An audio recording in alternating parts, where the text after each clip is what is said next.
राम राम जी सारे ने। मैं पारस वैद, आपका छोटा भाई, आपका दोस्त। ज़रा आप एक बार ये वीडियो देखिए।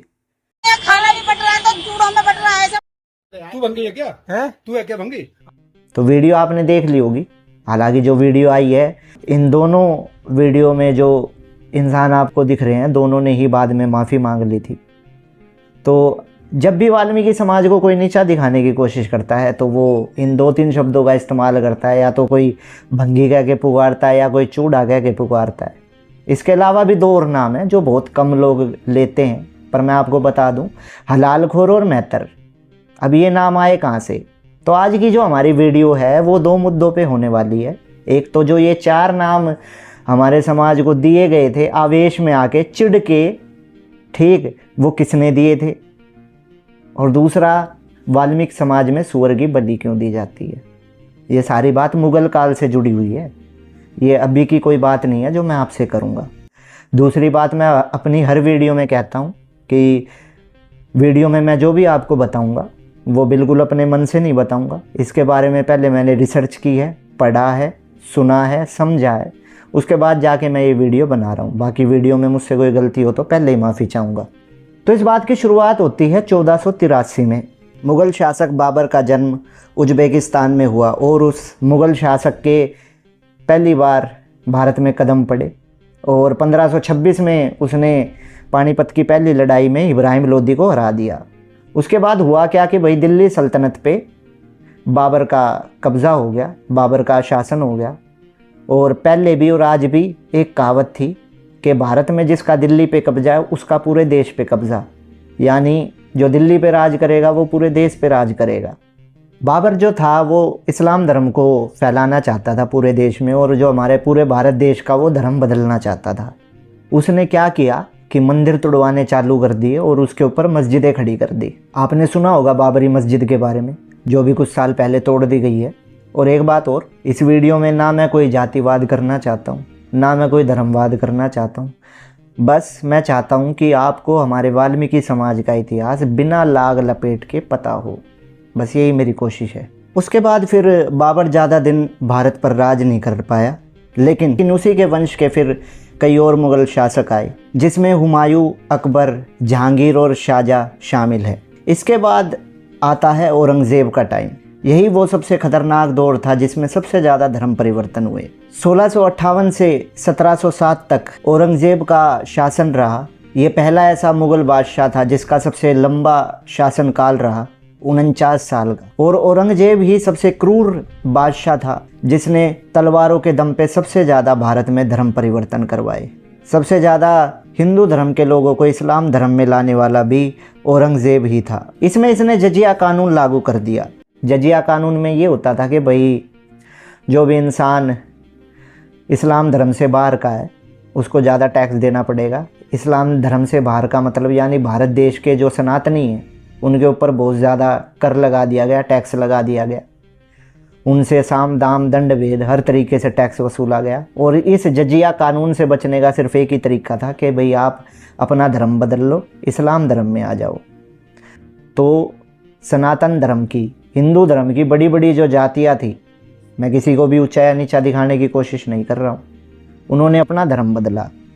आज भी आप देखते होंगे कई ऐसी जातियाँ हैं जो हिंदू धर्म में भी पाई जाती है और इस्लाम धर्म में भी पाई जाती है। लेकिन एक समाज ऐसा था जो अड़ा रहा और जिसने अपना धर्म नहीं बदला, और वो समाज था वाल्मीकि समाज, भील समाज, आदिवासी समाज। जो वाल्मीकि समाज का इतिहास है हमें भील बताया जाता है। और इससे क्या हुआ कि मुग़ल अधिकारियों के कान खड़े हो गए। वाल्मीकि समाज एक ऐसा समाज था जो घुटने टेकने को बिल्कुल राजी नहीं था। वो अड़ के खड़ा हो गया था मुग़लों के सामने कि भाई हम अपना धर्म नहीं बदलेंगे।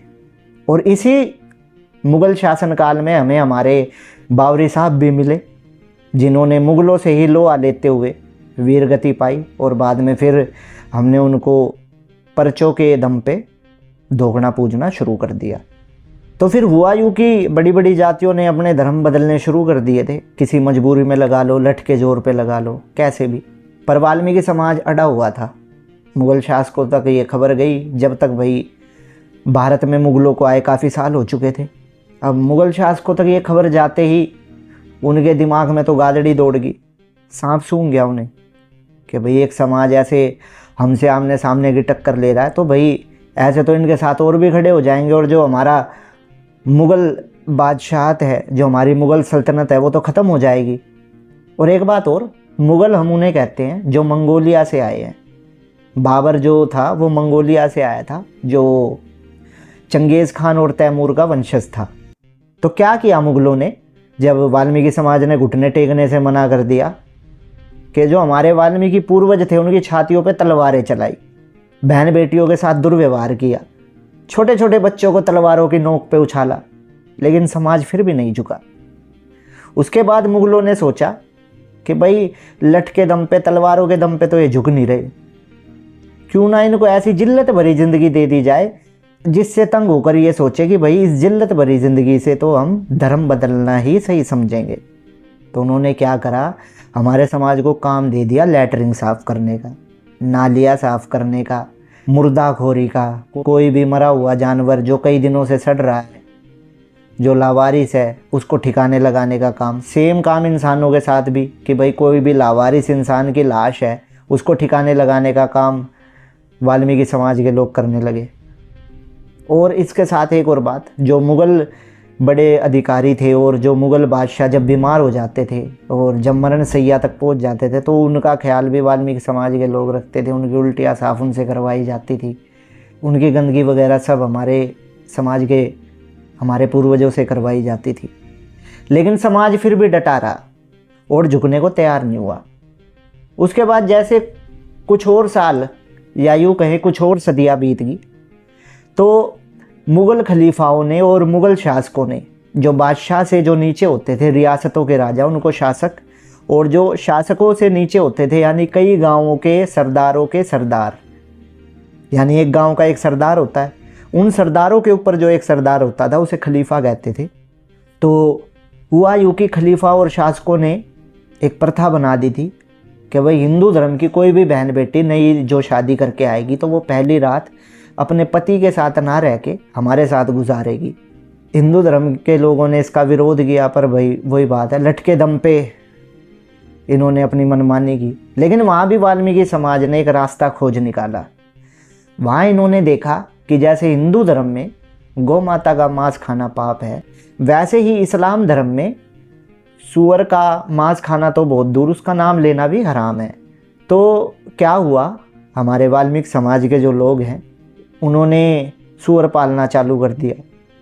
सूअर के बालों के ब्रेसलेट, सूअर का दांत गले में पहनने लगे, सूअर के बाल चोटी में गूंथने लगे।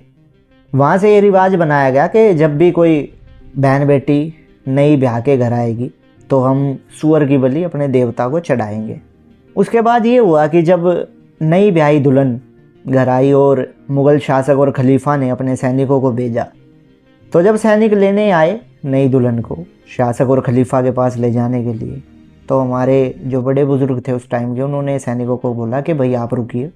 उन्होंने बोला कि हमारे में एक प्रथा होती है कि भाई जब भी कोई नई ब्याही दुल्हन घर आती है तो हम सूअर की बलि देते हैं, जो रीति रिवाज आज तक भी लागू है। जब भी नई शादी होके आती है तो वाल्मीकि समाज में सूअर की बलि दी जाती है, या तो उसी दिन, या शादी के दिन बहुत ज़्यादा टाइम हो गया होता है तो अगले दिन दी जाती है। तो उन्होंने कहा कि पहले बलि, उसके बाद आप ले जा सकते हैं। इसके साथ ही एक चीज़ और हुई कि हमने उनको ये भी कहा कि बलि देने के बाद जो बचा हुआ मांस है वो हम खा लेते हैं। तो जैसे ही मुग़ल सैनिकों को ये पता चला कि भाई ये तो सूअर की बलि देते हैं, तो उन्होंने तो भाई दुल्हन को हाथ लगाने से मना कर दिया कि भाई ये तो, इसको तो हम नहीं छू सकते दुल्हन को। और ये बात उन्होंने अपने शासक और खलीफा को भी बताई। जैसे ही खलीफा और शासक को ये बात पता चली, उनके तो परखच्चे उड़ गए और उन्होंने कहा नहीं नहीं भाई, हम इस समाज की बहन बेटियों को आगे से हाथ नहीं लगाएंगे, ये तो हराम है। तो अब वाल्मीकि समाज का इस्लाम धर्म में जाना नामुमकिन था। अब कोई चाह के भी हमें इस्लाम धर्म के अंदर नहीं ला सकता था। दूसरी बात ये है कि कुछ और जातियाँ जनजातियाँ भी हमारे साथ जुड़ चुकी थी जिन्होंने ये सेम चीज़ अपनाई, और उसके चलते ही आज आप देखते हैं कि कई ऐसे और जातियाँ भी हैं, कई ऐसी और जनजातियाँ और समाज भी है जो सूअर की बलि देते हैं। खाते ही भले ना हो पर देते हैं, ऐसे कई समाज है। तो उसका एक ये कारण भी है। उसके बाद धर्म परिवर्तन को रोकने के लिए एक अफवाह और उड़ा दी गई कि जो ना खाए सूरा वो हिंदू नहीं पूरा। तो ऐसे करके वाल्मीकि समाज के हमारे पूर्वजों ने मुगलों से हमारी बहन बेटियों की रक्षा करी और वहीं से ये बलि प्रथा भी चालू हुई, ऐसा माना जाता, कहा जाता है। इसका एक और कारण ये था कि भाई समाज के पास जानवर ज़्यादा हो गए थे, जैसे सूअर हो गए, बकरे हो गए, मुर्गी होगी। और जो पहले की सभ्यताएं थी उनका एक नियम होता था कि जो चीज़ आपके पास आसानी से उपलब्ध हो जाए देवी देवता को चढ़ाने के लिए, तो सभ्यताओं में वही चीज़ें देवी देवता पे चढ़ाई जाती थी। कई लोग अनाज चढ़ाते थे, कई लोग सोना चढ़ाते थे, कई लोग जानवर की बलि देते थे, कई लोग और किसी चीज़ से। तो समाज के पास जानवर ज़्यादा थे, आसानी से उपलब्ध हो जाते थे, तो इसलिए तो ये दो कारण हैं बलि के।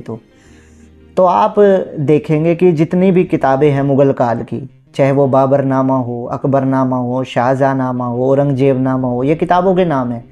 हर बादशाह ने अपने अपने टाइम पे किताबें लिखवाई थी अपने अपने नाम से। उसमें हमारे समाज का जिक्र आपको बहुत कम या मिलेगा ही नहीं। वो इसी वजह से नहीं मिलेगा क्योंकि कोई भी ताकत, कोई भी सरकार हो, कोई भी ताकत हो, कोई भी सल्तनत हो, वो कभी अपनी हार को नहीं लिखवाती। वो हमेशा अपनी अच्छाइयाँ लिखवाएंगी, अपने बहादुरी के किस्से लिखवाते हैं किताबों में, अपने ग्रंथों में, लेकिन कभी कोई अपनी हार को नहीं दिखाना चाहता। इसी चक्कर में ये चीज़ें आपको इतिहास में नहीं मिलती। मेहतर और हलालखोर नाम तो गायब हो गए, जो मुग़लों ने आवेश में आकर चिढ़ के हमें दिए थे। लेकिन ये भंगी और चूड़ा नाम आज तक जिंदा कैसे है? तो इसका कारण है अंग्रेज। क्योंकि आप किसी भी स्थान को, किसी भी समाज को अगर सालों से एक ही नाम से पुकारोगे तो आने वाली नई नस्लें, नई पीढ़ी भी उनको उसी नाम से समझेंगी, जानेंगी, और वे ये सोचेगी कि भाई इनका तो सालों से यही नाम रहा होगा। जैसे प्रयागराज है, जिसका भी योगी जी ने इलाहाबाद का नाम बदल के प्रयागराज रखा, तो इलाहाबाद नाम जो है वो मुग़लों ने रखा था इलाहाबाद का। उससे पहले उस जगह का कोई और नाम था, पर हम सालों से, कई सदियों से इलाहाबाद ही सुनते आए थे, तो हमें लगा कि भाई ये जगह तो इलाहाबाद ही है। पर हमने ये ध्यान नहीं दिया कि भाई इलाहाबाद से पहले उसका कुछ और नाम भी था।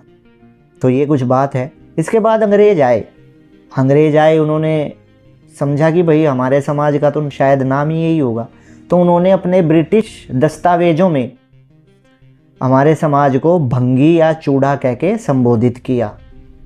बाकायदा इसके लिखित प्रमाण हैं, आप सर्च कर सकते हैं इसके बारे में।